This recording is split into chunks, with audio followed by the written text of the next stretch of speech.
Hello everybody, it's Friday and it's a funny old day, isn't it, eh?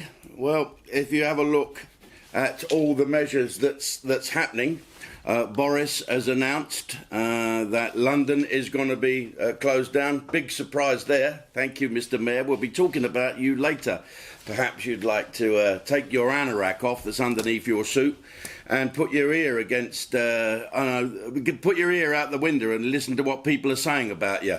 If you'd hear what they were saying about you, you would bugger off straight away, I'm sure. Okay, but as London prepares for lockdown at the moment, we're going to be shutting all the pubs, unless you can sell pasty and chips, unless you can sell substantial food. But the pubs, the heart of London is being shut down. They reckon, it says here, 200,000 people in the hospitality industry will be laid off in London alone. 200,000 people that serve food and drink are going to be laid off. Well, perhaps they can use that time constructively to learn how to speak to people properly and learn how to be civil and learn how to be a waitress or a waiter instead of thinking that you're doing someone a bloody favour by serving them something. And perhaps let's grab ourselves a moment to think the hospitality industry is important. It's not a two-bob job to be a waiter or a waitress. I've been a waiter. I've worked in pubs. I've done stuff.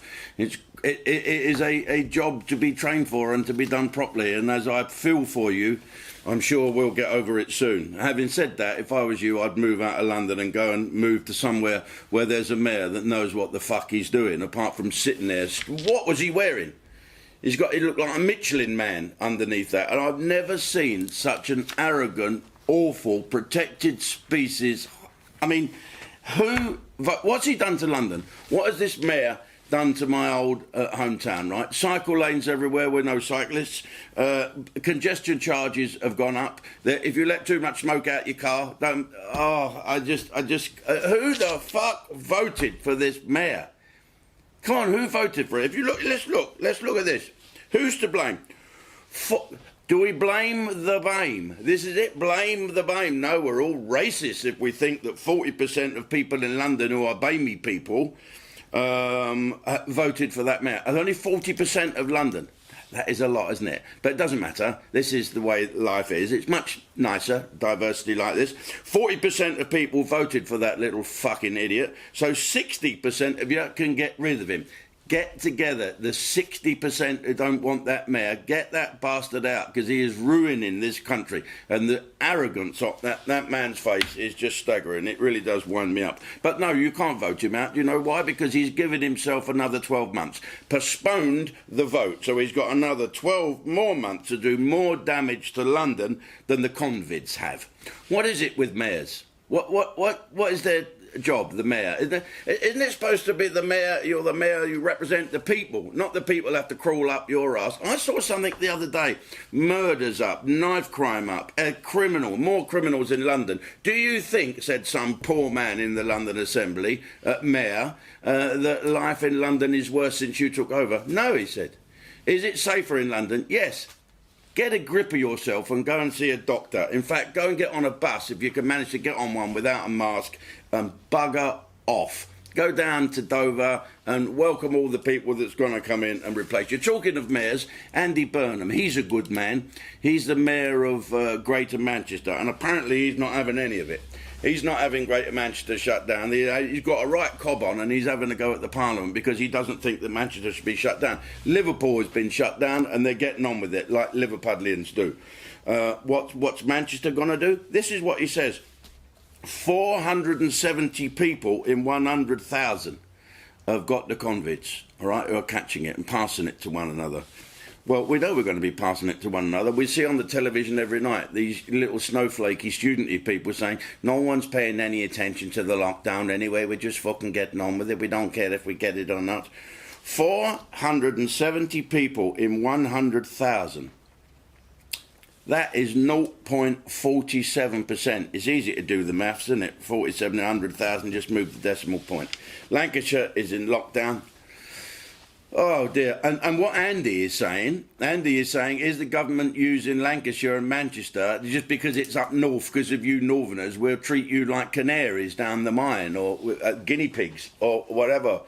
or squirrels. But if you look at Lancashire being shut down, this is disastrous, because my one and only gig, well, I've got two, but one's in Manchester, one was at Blackpool Viva, a nightclub. We've been planning how to do it, 2 shows, one at 6 o'clock, one at 9 o'clock. I don't know if that's still going on. Have a look at Viva's website and have a look. Also, Wales is going into lockdown. Well, you know, the Welsh, another great nation, they'll sort themselves out, but they were talking, the Welsh minister apparently said, we're going to stop people from coming to Wales from hotspots. How are you going to do that? Well, I phoned up a friend of mine who's in the Welsh Assembly. He said he'd come on and speak if we kept him anonymous. So let's go over to somewhere in the valleys and speak to an anonymous friend of mine who works for the Welsh Assembly. Right then. It's very difficult to try and explain what it's like to be Welsh. It's bad enough being Welsh without having convicts come in and infecting us. Now, you see, the Welsh minister from the Welsh Cymru fucking silly till you hang it down a bollock and go, has announced that the English bringing the convicts from the hotspots are going to be banned from Wales, doesn't it? No, we've not got enough headloo for this. For you English who don't know the word what headloo means, it means police, doesn't it? Yes. So, bearing in mind that you cannot speak Welsh and only we can speak Welsh and read it when we is absolutely shit-faced pissed, isn't it, doesn't it? Wasn't it? Oh yes, ask him, ref. I Stedford, Mr. Fogg. We're going to take the English names off the road signs. So, like the Second World War, when the German parachutists was coming, we're going to just leave the Welsh language so the English are fucked. The cars will run out of petrol because they'll be looking for services, and all they'll see is the snathers now. God bless Wales, and may the convicts fucking stay in England forever, doesn't it? I Stedford, ask him. Oh, lovely. Okay, there you've got it from the horse's mouth. Well, it's all going disastrously wrong at the moment. We've got to pull together. We've got to think that bulldog spirit. Talking of the bulldog spirit, our army is being cut. I think 7,000 people are being taken away from our army. Well, do we need an army? Have we got anyone to fight at the moment? We're so politically correct in this country now. We're not going to upset anyone enough to need a fucking army. But we still got to look after our veterans. Hey, listen, we're getting a really good few quid on JDTV as we're launching our Ustream, that's our parent company, Ustream Just Giving page. So I want you, okay, first of all, subscribe to YouTube, you people that's watching on YouTube. Then go and log on to www.jimdavidson.uk and sign up to JDTV. This is a lot to ask, isn't it? But you're going to love doing this.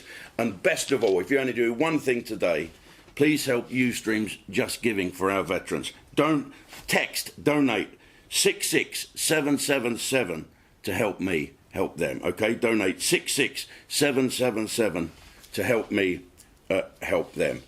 Okay, it's time now for a bit of JDTV ranting.